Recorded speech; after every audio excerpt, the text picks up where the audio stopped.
الكريم أما بعد فأعوذ بالله من الشيطان الرجيم بسم الله الرحمن الرحيم رب اشرح لي صدري ويسر لي أمري واحلل عقدة من لساني يفقهوا قولي ربي زدني علما اللهم فقهني في ديني اللهم إني أسألك علما نافعا ورزقا طيبا وعملا متقبلا اللهم صل على محمد وعلى آل محمد كما صليت على إبراهيم وعلى آل إبراهيم إنك حميد مجيد اللهم بارك على محمد وعلى آل محمد كما باركت على إبراهيم وعلى آل إبراهيم إنك حميد مجيد.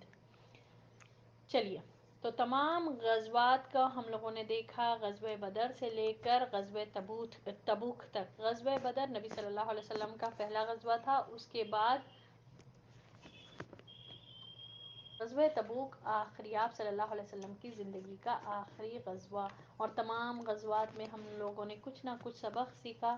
ہوپ آپ لوگ اس کو نوٹ ڈاؤن کر رہے ہوں گے اور لکھ رہے ہوں گے، اور جو بھی جیسا بھی نوٹس مینٹین کر رہے ہیں، تو انشاءاللہ اس میں ہمارے لیے ہی فائدہ ہوگا. جو چیز لکھی جاتی ہے وہی چیز جو ہے نا ہمارے لیے آسان ہوتا پڑھنے میں، اور وہ دماغ میں بات بیٹھتی ہے ہمارے. تو بہرحال تمام غزوات میں ہم کو جو پتہ چلا وہ یہ ہے کہ جہاد کا کانسیپٹ سمجھ میں آتا کہ جہاد کس وجہ سے، یعنی زمین میں جہاد کرنا، لڑائی جنگ وغیرہ کرنا کیا وجہ سے ہے. ایک تو ظالموں کے سر کو بھی کرنا، ان کو جو ہے نا ان کی سرکشی کو ختم کرنا، اور مظلوموں کی مدد کرنا. ٹھیک ہے، ہم لوگوں نے غزوات میں یہ سمجھا کہ ایکچوئل میں غزوہ یہ اس وجہ سے جنگ، قتال، جہاد کا جو کانسیپٹ سمجھ میں آتا وہ یہ ہے. ٹھیک ہے، تو یہ وجہ سے کہ اللہ کا دین نافذ ہو، اللہ کا قانون چلے، اس وجہ سے. اور جہاں کہیں بھی جو نہیں فالو کرتے، ظالم اپنی حکمرانی کی وجہ سے لوگوں پر ظلم کرتے ہوئے آتے، تو ان کے ساتھ ہم کو قتال جنگ کرنے کی اجازت ہے. ورنہ اللہ تعالیٰ فساد کو نہیں پسند کرتا. زمین میں فساد کو کرنے کو اللہ نے کیا فرمایا ہے قرآن میں؟ ان اللہ لا يحب الفساد ان اللہ لا يحب المفسدین. اللہ تعالیٰ نہ فساد کو پسند کرتا اور نہ مفسدین کو پسند کرتا، الا یہ کہ جہاد والا کوئی معاملہ ہو، یعنی قتال کا. یہ لوگ اگر کوئی زمین میں سرکشی کر رہے ہیں تو ان کے ساتھ تو لڑائی جنگ قتال کرنا چاہیے. ٹھیک ہے. اب اس کے بعد حضرت ابو بکر رضی اللہ تعالیٰ عنہ کا حج جو سن 9 ہجری میں ہوا. عرب سمجھتے تھے کہ وہ دین ابراہیم علیہ السلام پر ہیں، یعنی وہ یہ سمجھتے تھے جو بھی یہ عمل کر رہے تھے، اور بچی کچی تھوڑی بہت ابراہیم علیہ السلام کے سٹڈیز باقی رہ گئے تھے، ورنہ یہ لوگ اس میں چینجز کر دیے تھے. تو عرب کا یہ گمان تھا، ان کا یہ خیال تھا کہ ہم لوگ جو بھی کر رہے ہیں نا یہ ابراہیم علیہ السلام ہی کا دین ہے، یعنی ابراہیم علیہ السلام کے دین کو ہی فالو کر رہے ہیں. اور اس دین کا جو شعار اب تک، یعنی جو سمبل اب تک موجود تھا، انہیں قائم رکھا تھا، وہ بیت اللہ شریف کا حج تھا. سبحان اللہ، وہ بیت اللہ شریف کا حج تھا، جس کا اللہ تعالیٰ نے قرآن میں سورۃ آل عمران میں ذکر فرمایا ہے کہ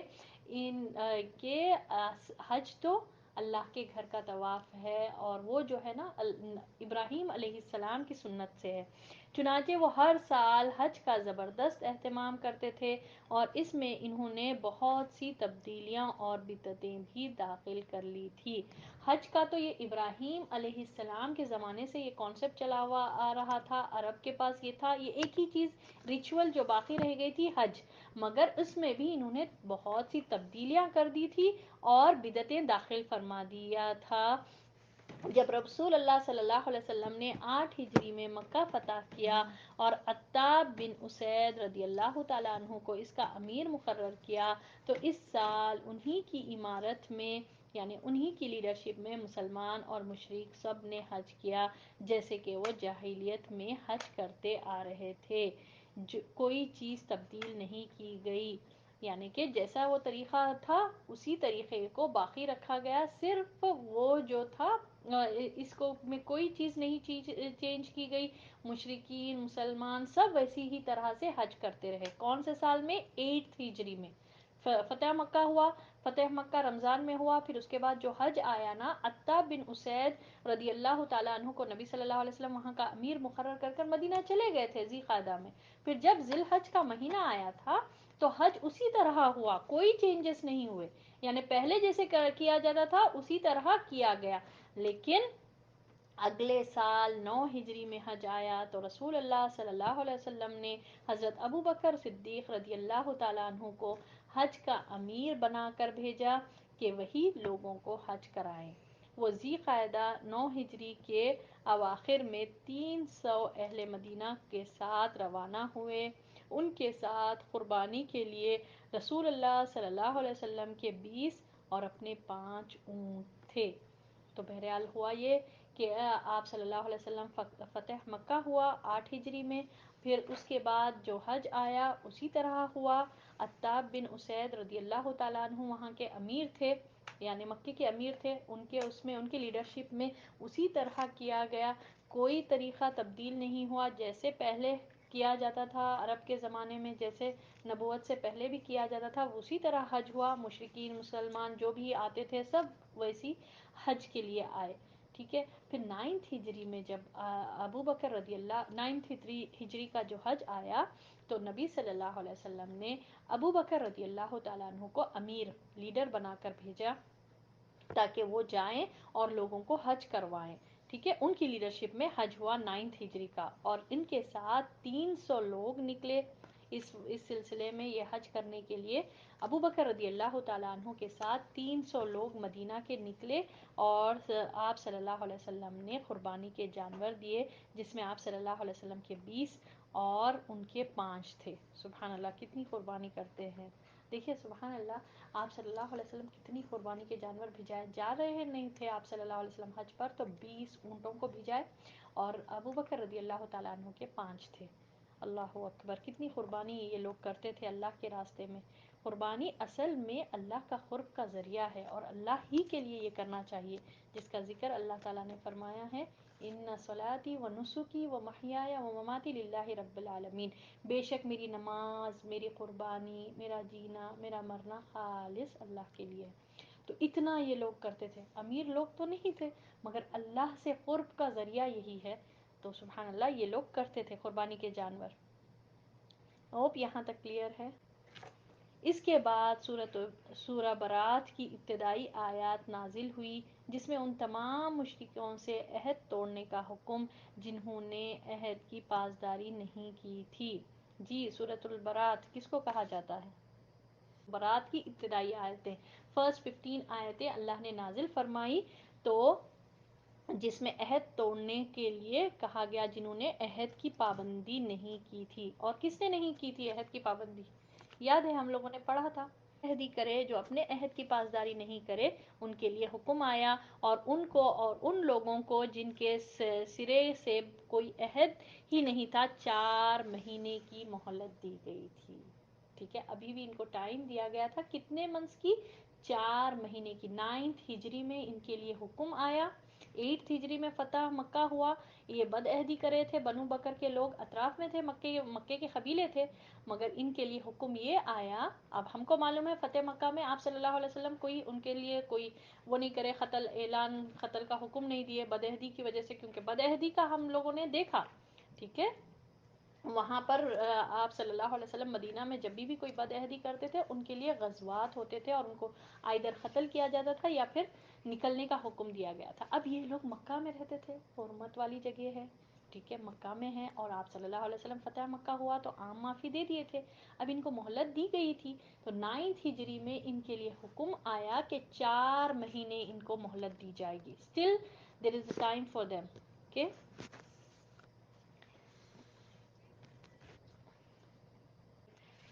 4 مہینے کی مہلت دی گئی تھی کہ اس دوران جس طرح چاہیں زمین میں گھوم پھر لیں، یعنی مکہ کی زمین میں جتنا چاہیں گھوم پھر لیں، تاکہ انہیں معلوم ہو جائے کہ وہ اللہ کو بے بس نہیں کر سکتے، اور یہ کہ اللہ کافروں کو رسوا کر کے رہے گا۔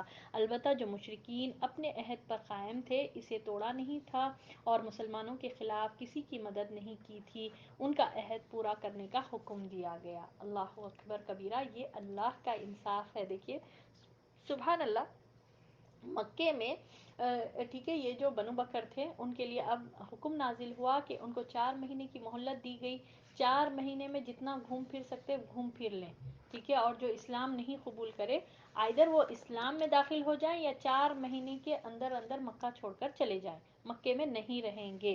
اور ان لوگ تاکہ وہ لوگ جان لیں کہ وہ اللہ کو بے بس نہیں کر سکتے، سٹارٹنگ کی آیت ہے براۃ من اللہ ورسولہ، ٹھیک ہے، برات ہے، یعنی کہ اللہ تعالیٰ بری الذمہ ہے ان لوگوں سے جو جنہوں نے کفر کیا، جو مکے کے اطراف میں ہیں ان کے بارے میں، اور ان لوگ یہ بھی جان لے کہ کافروں کو اللہ رسوا کر کے رہے گا، اور جن مشرکین، اور مشرکین دوسرے بھی تھے، ان کا جن سے جو عہد تھا وہ عہد کو پورا کیا جائے گا، ٹھیک ہے، اور جو مشرکین کے ساتھ جو مکے میں تھے وہ لوگ نہیں اسلام قبول کرے، مکے کے باہر، ٹھیک ہے، ناٹ مکے کے اندر، مکے کے باہر جو بھی مشرکین تھے جن کے ساتھ عہد تھا ان کے عہد کو پورا کیا جائے گا، جو بھی عہد کی مدت تھی اس کو پورا کیا جائے گا۔ یہ ہے اللہ کا انصاف۔ یہ آیات نبی صلی اللہ علیہ وسلم نے حضرت علی رضی اللہ تعالیٰ عنہ کو دے کر بھیجی کہ وہ حج اکبر کے دن اسے لوگوں تک پہنچا دیں، اور فرمایا کہ میری طرف سے میرا ہی آدمی اعلان کرے گا۔ حضرت علی رضی اللہ تعالیٰ عنہ کی ملاقات زجمان یا ارج میں حضرت ابو بکر رضی اللہ تعالیٰ عنہ سے ہوئی۔ حضرت ابو بکر رضی اللہ تعالیٰ عنہ نے کہا امیر ہو یا معمور ہو؟ حضرت علی نے کہا معمور ہوں۔ اللہ اکبر۔ حضرت ابو بکر رضی اللہ تعالیٰ عنہ نے لوگوں کو حج کرایا۔ جب 10ویں تاریخ قربانی کا دن آیا تو حضرت علی نے جمرہ کے پاس کھڑے ہو کر لوگوں پر سورۃ البراۃ کی ابتدائی آیات پڑھیں، جس میں عہد توڑنے، مہلت دینے اور پابندی کرنے والوں کا عہد پورا کرنے کا حکم دیا گیا، اور ابو بکر رضی اللہ تعالیٰ عنہ نے لوگوں کو بھیج کر یہ منادی کرائی کہ اس سال کے بعد کوئی مشرک حج نہیں کر سکتا، اور نہ ہی کوئی ننگا آدمی، برہنہ آدمی بیت اللہ کا طواف کر سکتا ہے، ٹھیک ہے۔ اس کا کیا خلاصہ ہے کہ ابو بکر رضی اللہ تعالیٰ عنہ روانہ ہو گئے، پھر یہ ابتدائی آیات جب نازل ہوئی سورۃ البراۃ کی تو آپ صلی اللہ علیہ وسلم نے ان آیات کو دیکھ کر کس کے ساتھ بھیجا؟ حضرت علی رضی اللہ تعالیٰ عنہ کے پاس کے ہاتھوں بھیجا۔ تو جب حضرت علی رضی اللہ تعالیٰ عنہ ابو بکر رضی اللہ تعالیٰ عنہ سے ملاقات کرے تو کتنا پیارا ان کا سوال تھا کہ امیر ہو یا معمور ہو، یعنی کہ اب آپ لیڈر رہیں گے، لیڈر تو وہ تھے ابو بکر رضی اللہ تعالیٰ عنہ، تو انہوں نے کہا کہ اب اے علی، اب آپ لیڈر ہیں یا میری ہی لیڈرشپ میں آپ رہیں گے یا معمور ہو؟ تو حضرت علی رضی اللہ تعالیٰ عنہ نے کہا میں معمور ہوں۔ یہ عاجزی پتہ چلتی ہے سبحان اللہ صحابہ رضی اللہ تعالیٰ عنہم سے کہ نہیں میں لیڈر ہوں، اچھا ٹھیک ہے آپ کو دے کر بھی جائے، میں تو لیڈر ہی رہوں گا، ایسا نہیں، امیر ہو یا معمور ہو، یعنی نبی صلی اللہ علیہ وسلم نے آپ کو کیا بنا کر بھیجا؟ کیا اب آپ قیادت کریں گے یا آپ لیڈرشپ رہیں گی؟ تو علی رضی اللہ تعالیٰ عنہ نے کہا نہیں میں معمور ہوں۔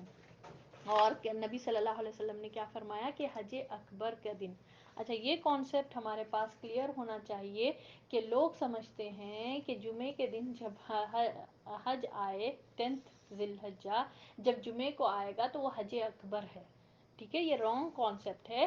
حج اکبر، حج کو ایکچولی حج اکبر ہی کہا جاتا، ٹھیک ہے، اللہ تعالیٰ نے قرآن میں فرمایا ہے کہ جس کو بھی جو بھی استطاعت ہو وہ اللہ کے گھر کا طواف کرے، حج کرے، تو عمرہ کو حج اصغر کہا جاتا، حج عمرہ جو ہوتا وہ بھی حج کا حصہ ہے، مگر اس کو حج صغرا کہا جاتا، اور حج اکبر حج کو ہی کہا جاتا، اور ایکچوئل میں 10 ذی الحجہ جو ہے نا عرفات جو قربانی کا دن ہوتا اس کو یوم النحر جس کو کہا جاتا، اس کو حج اکبر کا دن کہا جاتا، ٹھیک ہے، مین یہی رہتا عرفات کا دن، اور یہ دن یہ حج کا دن ہوتا ہے نا۔ تو اس دن جب یہ دن آیا 10ویں تاریخ آئی تو حضرت علی رضی اللہ تعالیٰ عنہ اعلان کرے لوگوں میں، سورۃ البراء کی ابتدائی آیت پڑھائے اور لوگوں کو بتائے کہ اب جو بد عہدی کرے ان کو 4 مہینے کی مہلت ہے، اور جن کے ساتھ عہد ہے اور انہوں نے عہد کی پاسداری کی تو ان کے ساتھ عہد نہیں توڑا جائے گا، ان کے عہد کو قبول کیا جائے گا، یہ بتائے۔ اور ساتھ ہی ساتھ ابو بکر رضی اللہ تعالیٰ عنہ نے بھی لوگوں ایک اپنے میں سے بھیجا کر، جو اپنا لشکر تھا اس میں سے بھیجائے کچھ لوگوں کو، اور یہ اعلان کرا دیے مکہ میں کہ آج کے بعد یعنی اس سال کے بعد کوئی برہنہ طواف نہیں کرے گا، نیکڈ ہو کر کوئی طواف کے لیے نہیں آئے گا، اور نہ ہی کوئی مشرک آئے گا، کوئی مشرک اب حج کو نہیں آ سکتا۔ سبحان اللہ، کلیئر منٹ ہوا کہ کوئی مشرک اب بیت اللہ کا طواف نہیں کر سکتا، حج نہیں کر سکتا، اس میں حج اور عمرہ دونوں شامل ہے۔ اب اس کے بعد کیا ہوا؟ وفود، مبلغین اور دیگر عمال۔ وفود کہتے ہیں گروپ آف ڈیلیگیٹس، ہم لوگوں نے پیچھے دیکھا کہ کچھ وفود آئے نبی صلی اللہ علیہ وسلم کے ساتھ، گروپ آف پیپل کو ڈیلیگیشنز جس کو کہا جاتا، ڈیلیگیٹس جس کو کہا جاتا، اس کو وفود کہتے ہیں اردو میں۔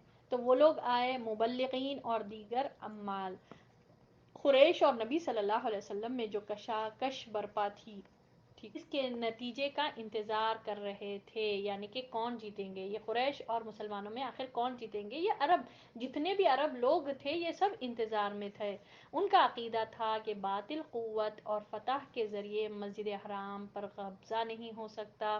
اصحاب الفیل کا واقعہ زیادہ دور کی بات نہیں تھی، لہٰذا جب اللہ تعالیٰ نے رسول اللہ صلی اللہ علیہ وسلم کو مسجد حرام میں داخلے کا شرف بخشا اور کفار مکہ پر غلبہ عطا فرما دیا، تو آپ صلی اللہ علیہ وسلم کے رسول برحق ہونے میں انہیں کوئی شبہ نہ باقی رہا۔ اللہ اکبر کبیرہ۔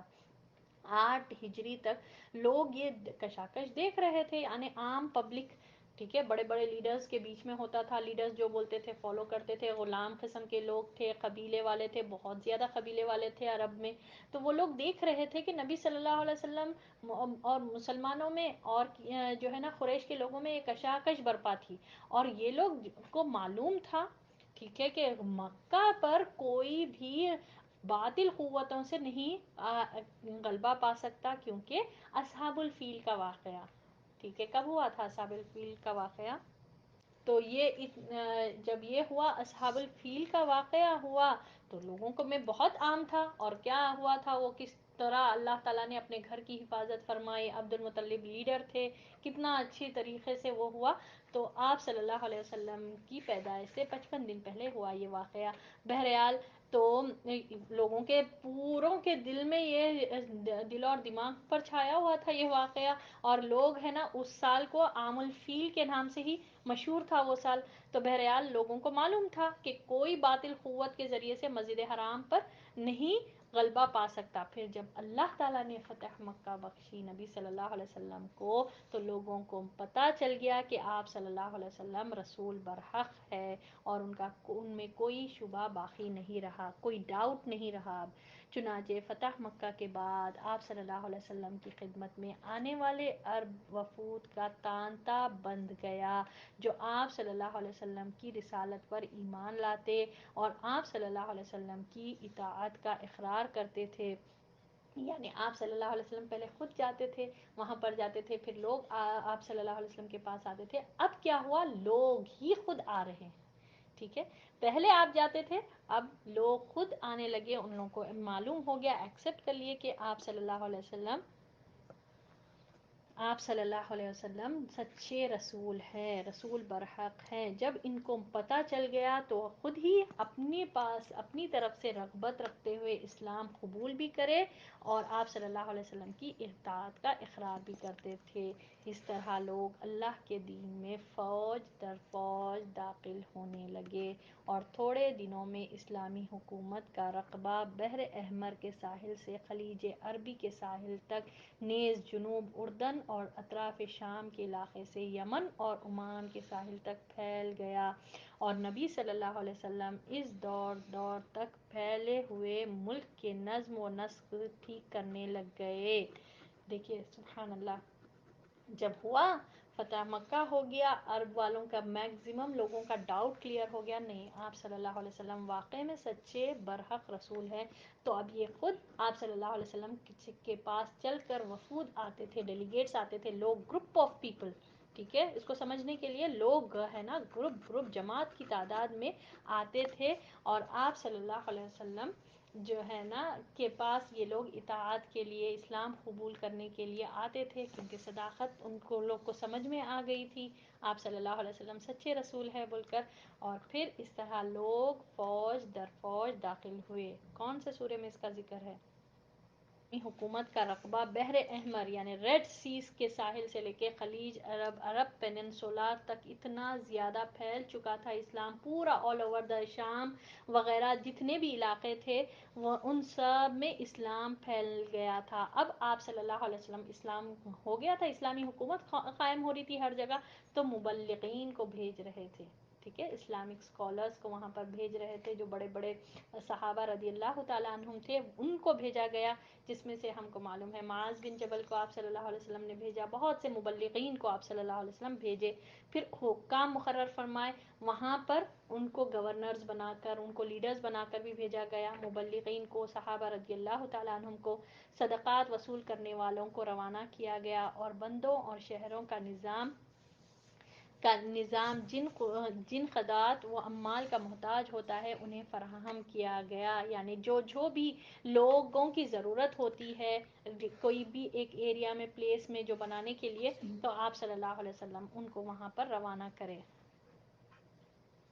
پہنچے، تو آپ صلی اللہ علیہ وسلم مبلغین کو بھی جائے، پھر وہاں پر حکام بھی رکھے، وہاں پر جن جن لوگوں کی ضرورت ہوتی ہے وہاں پر لوگوں کو پرووائڈ بھی کیا گیا۔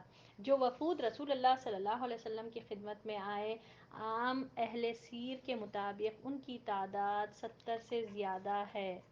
خیال یہ ہسٹورین ہے، تو اہل سیر کے مطابق کتنے آئے تھے؟ 70 ڈیلیگیٹ، 70 وفود آئے۔ بعض اہل علم نے ان وفود کی صحیح تعداد معلوم کرنے کی کوشش کی، خواہ روایت ثابت ہو یا نہ ہو، تو ان کی تعداد تقریباً 100 تک پہنچ گئی، ٹھیک ہے، 70 to 100، بعض نے کہا 70 ہے، بعض نے کہا 100، تو 70 to 100 تک میکزیمم۔ ان وفود کی آمد فتح مکہ سے پہلے شروع ہو چکی تھی، اور ہم لوگوں نے پڑھا فتح مکہ سے پہلے بھی بہت سے وفود آئے، ٹھیک ہے، ہم پڑھے حوازن کا وفد آیا تھا، ٹھیک ہے، تو یہ ہوا تھا، مگر بعض وفود تو ہجرت کے ابتدائی سال میں بھی آئے تھے، بلکہ بعض ہجرت سے بھی پہلے آئے تھے، لیکن ان کی آمد کا عام سلسلہ اور پے در پے شکل میں فتح مکہ کے بعد 9 ہجری میں شروع ہوا، اور یہ سلسلہ 10 ہجری بلکہ اس کے بعد بھی تک جاری رہا، اس لیے 9 ہجری کو وفود کا سال کہا جاتا، ٹھیک ہے، بہت سے لوگ پہلے بھی آئے، وفود یعنی ڈیلیگیٹس بن کر آپ صلی اللہ علیہ وسلم کے پاس خود آتے تھے یہ لوگ، ٹھیک ہے، بعض لوگ جو ہے جزیہ دینے پر ریڈی ہوئے، ہم لوگوں نے پڑھا غزوہ تبوک میں بھی ہم لوگوں نے پڑھا کہ وفود آئے تھے آپ صلی اللہ علیہ وسلم پر، پھر ان لوگ کو اسلام پیش کیا گیا، اور لوگ بولے نہیں ہم اسلام نہیں قبول کرتے، تو ان سے جزیہ بھی لیا گیا، بعض لوگ خود وفود بن کر آئے اور وہ لوگ اسلام بھی قبول کرے،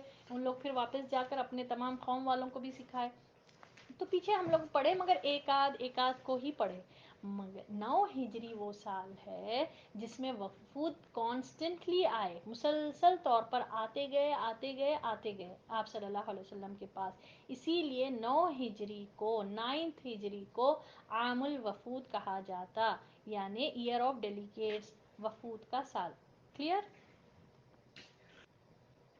یہ وفود زیادہ تر قبائل کے سردار، رئیس اور اہل حل و عقد پر مشتمل ہوتے تھے، اور بسا اوقات آدمی تنہا یا چھوٹی سی جماعت کے ہمراہ آتا تھا، یعنی اس کی شکل کیسی ہوتی تھی؟ قبائل بن کر آتے تھے، ایک قبیلہ بن کر، ایک پورا گروپ جو ہے نا قبائل کے طریقے میں بھی آتے تھے، یا پھر ایک آدمی بھی ہو سکتا تھا، یا چھوٹی سی جماعت کے شکل میں بھی آتے تھے۔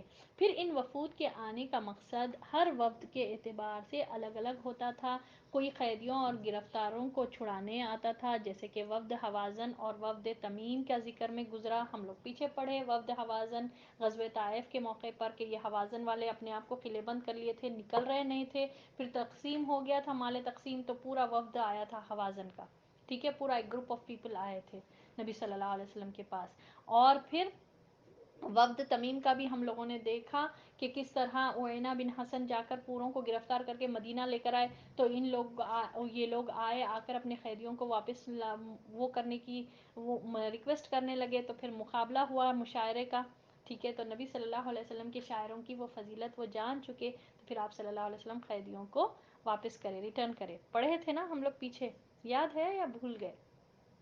تو جو ہے نا قیدیوں کو چھڑانے کے لیے آئے، پھر تو کوئی فخر اپنے لیے یا اپنے اور اپنی قوم دونوں کے لیے امان کی طلب کر آئے، یعنی کہ ہم کو امان دے دے یہ کہہ کر آئے، جیسے ہم لوگوں نے غزوہ تبوک میں دیکھا کہ کچھ وفود آئے، نبی صلی اللہ علیہ وسلم ان کو امان لکھ کر دیے تھے، تحریر لکھ کر دیے تھے کہ ان کے لوگوں کو، بہرحال پھر کوئی فخر و مباحت یا مناظرے اور مجادلے کے لیے آئے، یعنی کہ یہ کہ ہم اس سے لڑیں گے، کمپلینٹس لے کر آئے، کوئی جو ہے نا اپنے مباحثات یعنی کہ جو ہے نا کمپلینٹس لے کر آئے، کوئی یہ گزارش کرنے آیا کہ اسلامی لشکر واپس چلا جائے تاکہ اس کی قوم پر حملہ نہ ہو، کسی نے آ کر اطاعت اور جزیے کا اقرار کیا، کسی نے آ کر اسلام میں اپنی رغبت ظاہر کی اور اپنی قوم سے بھی اسی توقع کا اظہار کیا، کوئی مسلمان فرمانبردار اور اپنی قوم کا نمائندہ بن کر آیا، اور کسی نے اسلامی تعلیمات و احکام جاننے کی رغبت ظاہر کی،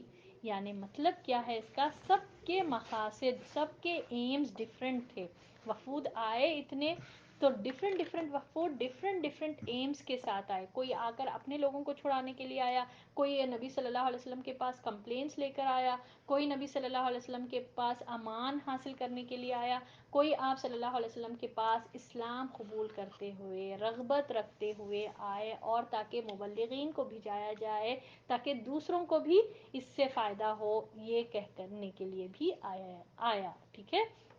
ادھر رسول اللہ صلی اللہ علیہ وسلم کو اللہ تعالیٰ نے جس بشاشت اور کریمانہ اخلاق پر پیدا فرمایا تھا، اس کے مطابق آپ صلی اللہ علیہ وسلم ان وفود کا استقبال فرماتے تھے۔ اِنَّکَ لَعَلیٰ خُلُقٍ عَظِیمٍ، بے شک محمد صلی اللہ علیہ وسلم آپ اخلاق کے بلند ترین اخلاق پر فائز ہیں، سبحان اللہ۔ تو جو اللہ تعالیٰ نے آپ صلی اللہ علیہ وسلم کو جو اخلاق عطا کیے تھے، اس کے مطابق آپ صلی اللہ علیہ وسلم نے تمام وفود کا استقبال کیا۔ ہم لوگوں نے دیکھا غزوہ طائف یعنی تبوک میں بھی ہم لوگ دیکھے کہ وفود آتے تھے تو آپ صلی اللہ علیہ وسلم استقبال کرتے تھے، ویلکم کرتے تھے، یہ آپ صلی اللہ علیہ وسلم کی سنت ہے۔ لوگ جب اسلام کے میں کوئی بھی کمپلینٹس، لوگ گروپ آف پیپل بنا کر آئے اسلام سیکھنے کے لیے یا پھر کچھ اور بولنے کے لیے، تو آپ صلی اللہ علیہ وسلم ان کا استقبال کرتے تھے، انہیں خوش کن تحائف سے نوازتے تھے، اسلام کی ترغیب دیتے تھے اور ایمان اور شریعت کی باتیں سکھاتے تھے کہ وہ اپنے پیچھے والوں کو سکھائیں۔ در حقیقت یہ وفود صحراؤں میں رہنے والے بدوؤں کے اندر دین کو تیزی سے پھیلانے کا اہم ذریعہ تھا، اور ریزن کیا تھا کہ یہ ان کی وجہ سے جو بدویں جو بالکل دور دراز مکہ اور مدینہ سے دور رہتے تھے، ان میں اسلام پھیلا، اور یہی وجہ ہے کہ آج دیکھیے اسلام کتنا پھیلتے گیا، 1400 سال پہلے جیسے پھیل رہا تھا، اب آپ دیکھیے مکہ اور مدینہ سے کیسا دور دراز پھیلا، وفود آئے، وہ لوگ سیکھے اسلام، پھر جا کر دوسروں کو سکھائے، پھر یہی ایکچوئل میں ریزن تھا جو صحراؤں میں رہنے والے بدوؤں کے اندر دین تیزی سے پھیلنے کا ریزن بنا، چنانچہ ان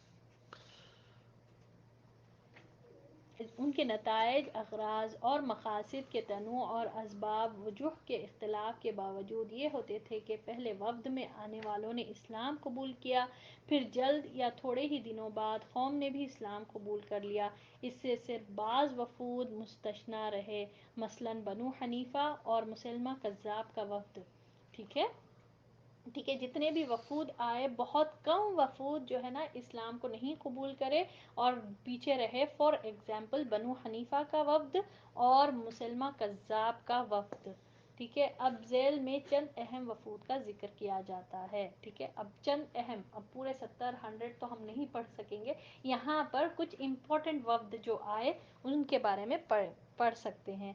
جو فرسٹ جو پڑھیں گے ہم وفد وہ ہے قبیلے عبد القیس کا وفد. یہ لوگ مشرقی عرب ایسٹرن ایریا کے تھے، مشرقی عرب کے باشندے تھے اور مدینہ سے باہر پہل انہی نے اسلام قبول کیا تھا. چنانچہ مسجد نبوی کے بعد سب سے پہلا جمعہ انہی کی مسجد میں ادا کیا گیا جو بحرین کے جواسی نامی گاؤں میں تھی.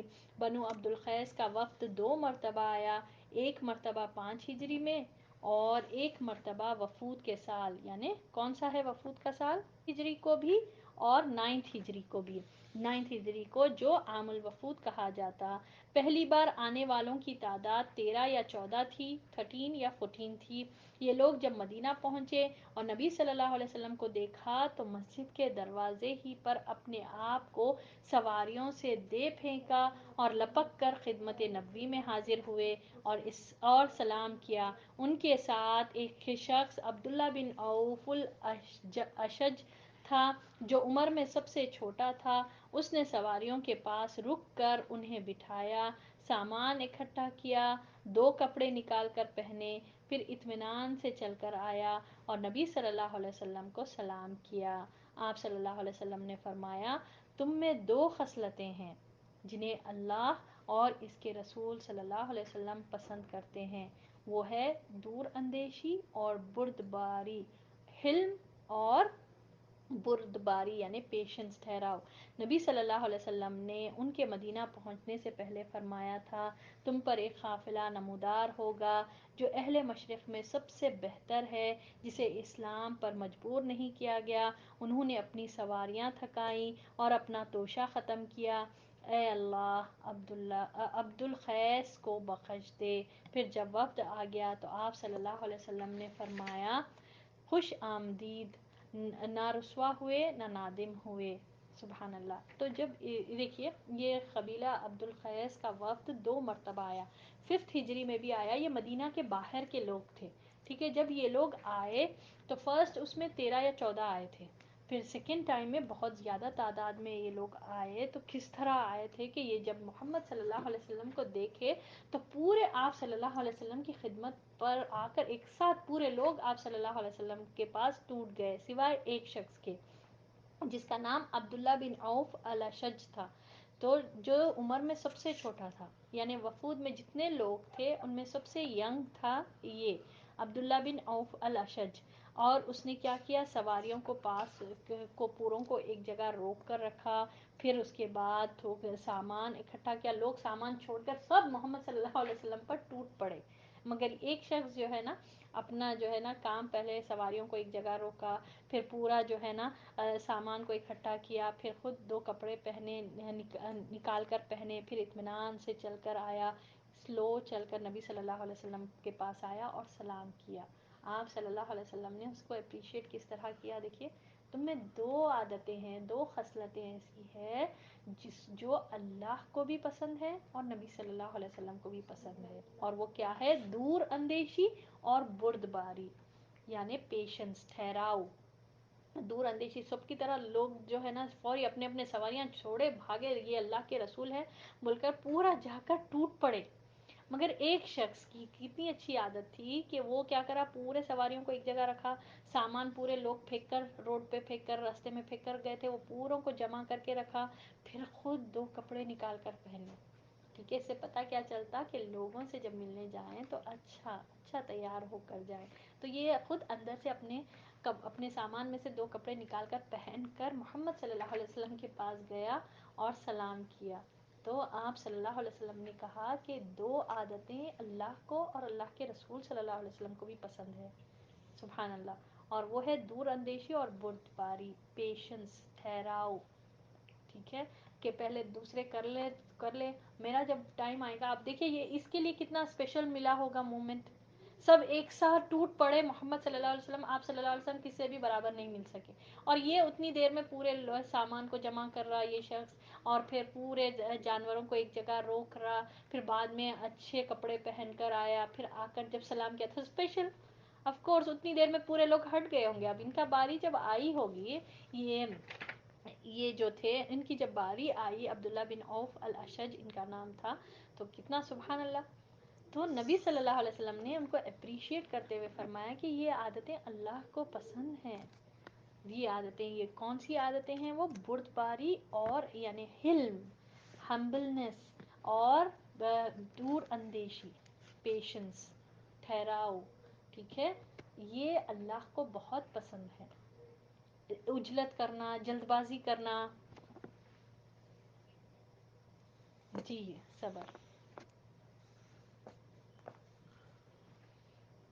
پیشنس، سارا ہمبلنس، پیشنس، کہ کسی کا دوسرے کا حق مارا نہ جائے، پہلے ہم میرے کو مل جائے، ٹھیک ہے، پہلے میرے کو مل جائے. اب یہ لوگ بھی یہی کرے نا، پورے ایک ساتھ جا کر نبی صلی اللہ علیہ وسلم پر ٹوٹ پڑے. تو یہ تو اب یہ سب سے لاسٹ رہا، مگر نبی صلی اللہ علیہ وسلم نے اس کو اپریشیٹ کیا. سبحان اللہ. تو اس میں بہت بڑی سیکھ ہے ہمارے لیے کہ ہم دیکھیں کتنا ہم لوگوں کو دھکے مار کر چلے جاتے. ہم نے پہلے میرا کام ہو جائے، دوسروں کی کوئی مقصد نہیں، دوسروں کا ہو یا نہ ہو، لوگوں کو دھکے مار کر، راستہ توڑ کر، لائن توڑ کر، اسپیشلی لائن میں لوگ رہتے، ہم ان سے آگے نکل کر سامنے ٹھہر جاتے. تو سبحان اللہ. اور اس کو اسمارٹنیس سمجھتے کہ دیکھیے ہم ایک ایسا کام اپنا جلدی کر لے کر آئے. کیا فائدہ؟ اللہ کو نہیں پسند ہے یہ چیز. ٹھیک ہے، اللہ کو کیا پسند ہے؟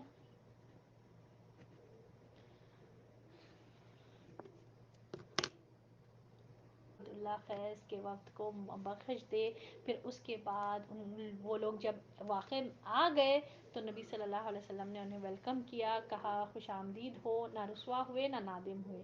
کیا ان کے ساتھ اچھا معاملہ ہوگا. انہوں نے آپ صلی اللہ علیہ وسلم سے ایسی فیصلہ کن باتیں پوچھی جس پر خود بھی عمل کریں اور ان لوگوں کو بھی باخبر کریں جنہیں پیچھے چھوڑ آئے تھے. کتنا اچھا ان کا مقصد تھا. اللہ اکبر کبیرہ. یہ عبداللہ خیز کا جو وفد تھا، یہ لوگ آئے، آپ صلی اللہ علیہ وسلم کی رسول ہونے کی صداقت کی گواہی بھی دیے، رغبت رکھتے ہوئے آئے، اپنی سواریوں کو بھی تھکائے، اپنے توشے بھی ختم کرے راستے میں، اور ختم ہونے کی بھوک کو بھی برداشت کرے، اور آئے تو نبی صلی اللہ علیہ وسلم سے یہ باتیں سیکھنے کے لیے کہ جو خیر کی باتیں ہوں، جس پر وہ خود بھی عمل کرے اور پیچھے اپنے جو لوگ چھوڑ آئے ہیں ان کو بھی اس سے آگاہ کرے. آپ صلی اللہ علیہ وسلم نے انہیں 4 باتوں کا حکم دیا، جو یہ ہے: لا الہ الا اللہ محمد الرسول اللہ کی گواہی دینا، نماز قائم کرنا، زکوٰۃ دینا، رمضان کے روزے رکھنا. ٹھیک ہے، ابھی چونکہ حج فرض نہیں ہوا تھا اس لیے اس کا حکم نہیں دیا. البتہ ان سے یہ بھی طلب کیا گیا کہ مال غنیمت سے 5واں حصہ ادا کریں، اور انہیں نشہ اور مشروبات سے منع کیا گیا جنہیں وہ بکثرت پیتے تھے، اور ان برتنوں سے بھی منع فرمایا گیا جن میں وہ یہ شراب بنایا کرتے تھے. سبحان اللہ. دیکھیے ہوا یہ کہ نبی صلی اللہ علیہ وسلم سے وہ لوگ بولے کہ کیا کریں، ہم کون سے اچھی نیک باتوں پر عمل کریں. تو آپ صلی اللہ علیہ وسلم نے اسلام کے 4 رکن بتائے. وہ ہے لا الہ الا اللہ، توحید، محمد رسول اللہ کی گواہی دینا، نماز قائم کرنا، زکوٰۃ ادا کرنا، رمضان کے روزے رکھنا. یہ سب ہو چکے تھے، ابھی حج فرض نہیں ہوا تھا. حج کا ابھی تک حکم نہیں آیا تھا، کیونکہ آپ صلی اللہ علیہ وسلم 10 ہجری میں کرے نا حجۃ الوداع کے کس طرح سے ارکان ہوئے، جو آپ صلی اللہ علیہ وسلم جا کر پھر سنت اسٹیبلش کرے حج کی، تو اس لیے ان کو نہیں بتایا گیا.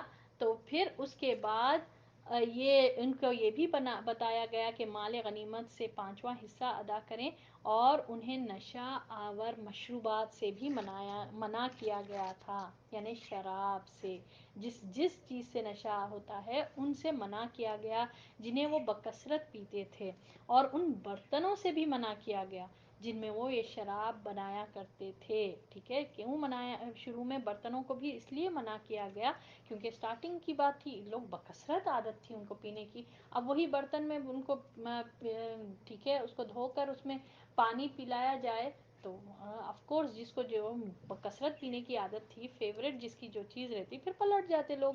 تو اسی لیے سٹارٹنگ میں ان کو منع کیا گیا تھا. پھر بعد میں ہم لوگوں نے دیکھا آپ صلی اللہ علیہ وسلم نے اس کو دے دیا تھا، اس کا حکم پھر. ٹھیک ہے. دوسری بار وفد میں 40 آدمی آئے جن میں جارود بن علا عبدی رضی اللہ تعالیٰ عنہ تھے. یہ نصرانی تھے، یہاں آ کر مسلمان ہو گئے اور ان کا اسلام اچھا رہا. ٹھیک ہے، فرسٹ ٹائم میں 13 اور 14 تھے. کس طرح آئے تھے ہم لوگوں نے پڑھا. اب دوسری بار جب یہ وفد آیا تھا 9 ہجری میں، اس میں 40 لوگ تھے، جس میں جارود بن علا عبدیر تھے، اور یہ نصرانی تھے یعنی کہ کرسچن تھے، بعد میں یہ آ کر مسلمان ہو گئے اور ان کا اسلام اچھا رہا، یعنی اسلام پر یہ اچھی طرح سے قائم رہے۔ سعد بن بکر کے رئیس یعنی وہاں کے لیڈر، وہ ایک قبیلہ تھا سعد بن بکر، وہاں کا لیڈر جس کا نام تھا دمام بن صلبہ کی آمد۔ یہ بادیا یعنی جنگل کے رہنے والے اکھڑ مزاج تھے، 2 چوٹیاں رکھے ہوئے تھے۔ مدینہ پہنچے تو مسجد نبوی میں اپنی اونٹنی بٹھا کر باندھی، پھر کہا تم میں ابن عبد المطلب کون ہے، یعنی اشارہ تھا محمد صلی اللہ علیہ وسلم کی طرف، ٹھیک ہے۔ اب یہ آئے، ٹھیک ہے، اور کیسے تھے، یہ جنگلوں میں رہنے والے تھے، لیڈر تھے وہ، یہ جو قبیلہ تھا وہ پورا بالکل جنگلوں کا قبیلہ تھا، ٹھیک ہے، بدو قسم کے تھے، یہ 2 چوٹی رکھ کر تھے اور اکھڑ مزاج، اب سوچ سکتے ہم ولیج انٹیریئر والے لوگ ان کا کیسا رہتا مزاج، اچھے اخلاق سے بات کرتے، تو یعنی اکھڑ مزاج تھے، اور 2 چوٹیاں رکھی ہوئی تھی انہوں نے، اور یہ آ کر کیا کرے، اپنی اونٹنی پہ سے اترے، مسجد نبوی میں اونٹنی کو چھوڑا اور پوچھا کہ تم میں ابن عبد المطلب کون ہے، یعنی اشارہ تھا محمد صلی اللہ علیہ وسلم کی طرف۔ لوگوں نے بتایا تو آپ صلی اللہ علیہ وسلم کے قریب آئے اور کہا اے محمد صلی اللہ علیہ وسلم، میں آپ سے پوچھوں گا اور پوچھنے میں آپ پر سختی کروں گا، مجھ پر اپنے جی میں غصہ نہ ہونا۔ آپ صلی اللہ علیہ وسلم نے فرمایا جو چاہو سو پوچھو، یعنی ظاہری طور پر اور باطنی طور پر، یعنی دل میں بھی غصہ نہیں آنا، میں آپ سے کچھ سوال کروں گا، ٹھیک ہے، اسلام سے ریلیٹڈ، تو آپ میں سے غصہ نہیں ہونا، ٹھیک ہے، ڈائریکٹلی آ کر انہوں نے اس طرح سے بات کی، کوئی سختی نہیں کرنا، نہ دل میں بھی نہیں کرنا، نہ ظاہری طور پر غصہ کرنا۔ تو نبی صلی اللہ علیہ وسلم نے کہا جو چاہے پوچھو۔ انہوں نے کہا ہمارے پاس آپ صلی اللہ علیہ وسلم کا قاصد آیا ہے، یعنی آپ صلی اللہ علیہ وسلم کے ڈفرینٹ میسنجرز مبلغین جاتے تھے ایریاز میں، تو ایک قاصد آیا ہے اور اس نے بتایا کہ آپ صلی اللہ علیہ وسلم کہتے ہیں کہ آپ اللہ کے رسول ہیں۔ آپ صلی اللہ علیہ وسلم نے فرمایا اس نے سچ کہا ہے۔ انہوں نے کہا اچھا تو آسمان کس نے پیدا کیا؟ تو آپ صلی اللہ علیہ وسلم نے فرمایا اللہ نے۔ انہوں نے کہا اچھا تو زمین کس نے پیدا کی؟ آپ صلی اللہ علیہ وسلم نے فرمایا اللہ نے۔ تو انہوں نے کہا اچھا یہ پہاڑ کس نے نصب کیے اور اس میں جو کچھ بنایا کس نے بنایا؟ تو آپ صلی اللہ علیہ وسلم نے فرمایا اللہ نے۔ انہوں نے کہا تو اس ذات کی قسم جس نے آسمان پیدا کیا، زمین پیدا کی اور ان پہاڑوں کو نصب کیا، کیا اللہ نے آپ صلی اللہ علیہ وسلم کو رسول بنا کر بھیجا ہے؟ آپ صلی اللہ علیہ وسلم نے فرمایا ہاں۔ انہوں نے کہا آپ صلی اللہ علیہ وسلم کے قاصد کا یہ بھی کہنا ہے کہ ہم پر دن رات میں 5 نمازیں فرض ہیں۔ آپ صلی اللہ علیہ وسلم نے فرمایا اس نے سچ کہا ہے۔ تو انہوں نے کہا اس ذات کی قسم جس نے آپ کو رسول بنا کر بھیجا ہے، کیا اللہ نے آپ کو اس کا حکم دیا ہے؟ آپ صلی اللہ علیہ وسلم نے فرمایا ہاں۔ انہوں نے کہا آپ صلی اللہ علیہ وسلم کے قاصد کا یہ بھی کہنا ہے کہ ہم پر ہمارے اموال میں زکوٰۃ ہے۔ آپ صلی اللہ علیہ وسلم نے فرمایا اس نے سچ کہا ہے۔ انہوں نے کہا تو اس ذات کی قسم جس نے آپ کو رسول بنایا، کیا اللہ نے آپ کو اس کا حکم دیا ہے؟ تو آپ صلی اللہ علیہ وسلم نے فرمایا ہاں۔ انہوں نے کہا آپ صلی اللہ علیہ وسلم کے قاصد کا یہ بھی کہنا ہے کہ ہم پر سال میں رمضان کے مہینے کے روزے فرض ہیں۔ آپ صلی اللہ علیہ وسلم نے فرمایا اس شخص نے سچ کہا۔ انہوں نے کہا تو اس ذات کی قسم جس نے آپ صلی اللہ علیہ وسلم کو رسول بنایا، کیا اللہ نے آپ کو اس کا حکم دیا ہے؟ آپ نے فرمایا ہاں۔ انہوں نے کہا آپ کے قاصد کا یہ بھی کہنا ہے کہ ہم میں جو بیت اللہ تک راستے کی طاقت رکھتا ہو اس پر حج فرض ہے۔ آپ صلی اللہ علیہ وسلم نے فرمایا ہاں۔ اس نے سچ کہا۔ انہوں نے کہا تو اس کی قسم جس نے آپ صلی اللہ علیہ وسلم کو رسول بنایا، کیا اللہ نے آپ کو اس کا حکم دیا ہے؟ آپ صلی اللہ علیہ وسلم نے فرمایا ہاں۔ پھر اس نے پیٹھ پھیری اور کہا اس ذات کی قسم جس نے آپ کو حق کے ساتھ بھیجا ہے، میں اس پر نہ زیادتی کروں گا اور نہ اس میں کمی کروں گا، یعنی جتنا آپ نے کہا ہے وہی اس کو فالو کروں گا۔ نبی صلی اللہ علیہ وسلم نے فرمایا اگر اس نے سچ کہا تو یقیناً جنت میں داخل ہوگا۔ پھر جب وہ مسلمان ہو کر اور بتوں سے کنارہ کش ہو کر اپنی قوم میں گئے اور اپنی قوم کو بتایا کہ رسول اللہ صلی اللہ علیہ وسلم نے کس بات کا حکم دیا ہے اور کس چیز سے روکا ہے، تو ان کی قوم میں کوئی بھی مرد اور کوئی بھی عورت ایسی نہ تھی جو مسلمان نہ ہو گئی ہو۔ پھر انہوں نے مسجد بنائی اور نماز کے لیے اذان کہی، لہٰذا کوئی بھی آنے والا دمام بن صلبہ رضی اللہ تعالیٰ عنہ سے بہتر نہ تھا۔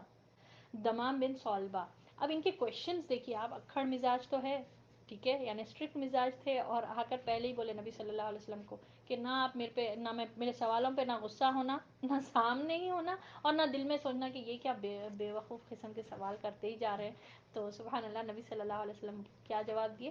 جو چاہے پوچھو، میں غصہ نہیں کروں گا، مطلب یہ ہے کہ میں غصہ نہیں کروں گا، کسی بات سے میں ناراض بھی نہیں ہوں گا، نہ سامنے نہ دل میں، ٹھیک ہے، والکاظمین الغیظ والعافین عن الناس، ٹھیک ہے، واللہ یحب المحسنین۔ اور یہ کیا ہوتا ہے؟ یہ احسان ہے، جو غصے کو پی لیتے، جو بات بات پر غصہ نہیں کرتے، اللہ تعالیٰ ایسے لوگوں سے محبت کرتا ہے۔ سبحان اللہ، ہم کو کتنا غصہ آتا۔ اب یہ دیکھیے آپ اس کے کوشچنز پر، یہ آسمان کس نے بنایا، یہ زمین کس نے پیدا کی، یہ بہار کس نے نصب کیے، نبی صلی اللہ علیہ وسلم برابر اس کو ایک ٹھیک ہے، وہ کیسے کوشچنز کر رہا ہے، اور نبی صلی اللہ علیہ وسلم اللہ نے پیدا کیا، اور یہ پہاڑ کس نے نصب کیے، تو نبی صلی اللہ علیہ وسلم جواب دے رہے ہیں اللہ نے۔ تو کیا اللہ نے آپ کو رسول بنا کر بھیجا ہے؟ اسی اللہ نے جو زمین آسمان پیدا کیے، جو پہاڑ، تو یہ کوشچنز کرتے ہوئے آ رہا ہے، اور آپ صلی اللہ علیہ وسلم نے فرمایا کہ ہاں اسی اللہ نے مجھے رسول بنایا۔ تو آپ کا قاصد کہتا ہے کہ دن رات میں 5 نمازیں فرض ہے، کیا یہ ہے؟ کیا اس اللہ نے آپ کو حکم دیا جس نے آپ کو رسول بنا کر بھیجا؟ تو بہرحال نبی صلی اللہ علیہ وسلم نے فرمایا ہاں اس نے سچ کہا ہے، اور اسی اللہ نے مجھے یہ حکم دیا کہ دن رات میں 5 نمازیں فرض ہیں۔ تو بہرحال اس طرح سے کوشچنز کرتے گیا زکوٰۃ کے تعلق سے، اور پھر روزوں کے تعلق سے، ایسے کوشچنز کرتے گیا، اسلام کے پورے ارکان کو اس نے بیان کیا، اور بار بار یہی سوال کرتا تھا کہ کیا اللہ نے آپ کو یہ کیا ہے؟ تو نبی صلی اللہ علیہ وسلم نے برابر اس کو جواب دیے، ناراض نہیں ہوئے۔ یہ کس طرح کے کوشچنز ہے؟ چاہے تو یہ لوگوں سے پوچھ لو، جا کر میرے صحابہ سے پوچھ لو، کچھ نہیں، آپ صلی اللہ علیہ وسلم اس کو برابر جواب دیتے رہے۔ تو آپ یہ دیکھیے، یہ اکھڑ مزاج تھا، یہ اکھڑ مزاج تھا، اس کو بات کرنے کی بہت زیادہ تمیز اور سلیقہ نہیں تھا، طریقہ نہیں تھا اس کے پاس، مگر اس کے باوجود بھی اس نے اسلام کو ایکسیپٹ کیا، اور اسلام نے بھی اس کو ایکسیپٹ کیا، کیونکہ نبی صلی اللہ علیہ وسلم نے فرمایا کہ اگر اس نے کیا کہا جاتے وقت، اچھا ٹھیک ہے آپ جتنا بتائیں نا میں اتنا ہی عمل کروں گا، یعنی یہ پورا یہ سب کام کروں گا، نماز، روزہ، حج، زکوٰۃ، جو بھی آپ بتائیں میں برابر کروں گا۔ تو پھر یہ جب مسلمان ہوا اور جب بتوں سے کنارہ کش ہوا، تو یہ جب اپنی قوم کی طرف پلٹا تو تمام مرد اور عورت سب مسلمان ہو گئے، اور اس نے مسجد بھی بنائی وہاں پر جا کر۔ کتنا انہیں یہ دیکھیے، کتنا اس کے بارے میں سبحان اللہ کہ اس نے مسجد بھی بنائی اور وہاں پر اذان بھی دی، تو لہٰذا سب سے بہترین شخص جو آپ صلی اللہ علیہ وسلم کے پاس آیا دمام بن صلبہ تھا۔ تو بہرحال انشاءاللہ ہم کل کنٹینیو کریں گے۔ وآخر الدعوانا ان الحمد للہ رب العالمین، سبحان ربک رب العزۃ عما یصفون وسلام علی المرسلین والحمد للہ رب العالمین، سبحانک اللہم وبحمدک، نشہد ان لا الہ الا انت، نستغفرک ونتوب الیک۔